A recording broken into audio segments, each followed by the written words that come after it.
Greg came home from Conisby around about 9 o'clock on the Thursday evening, and he got changed and he was going out to meet friends. And then some friends had asked him to go to the house to sort of finish off the evening, but he never got there. And it was early hours of the morning, we were knock at the door, it was the police.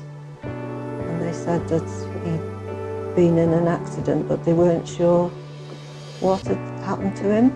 He'd been left in the road for an hour and a half before he was found, and it was in a quiet cul-de-sac and there was no witnesses. Greg's last vehicle he was in was a taxi, and that's as much as we know. When I first arrived at the hospital, they wouldn't let me see him. They told me he was very seriously ill. He'd got some very bad swelling on his brain. And then I was allowed to go and see him, and he was lying just in an induced coma. And then he was there for 9 weeks and I never left him. And they even told us one morning there's nothing more we can do for him. So we got the family in.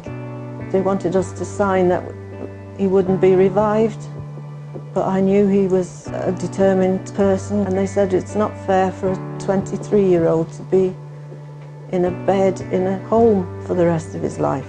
And I said, well, he wouldn't be in a home. We would look after him, whatever. And he seemed to start to slowly come out of the coma January. He was very, very thin. He was 7 stone, and I mean, he's 6'4½".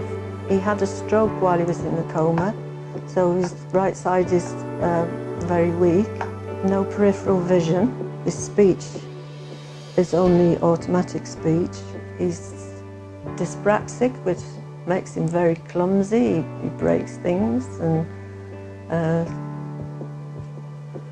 oh, it's just hard.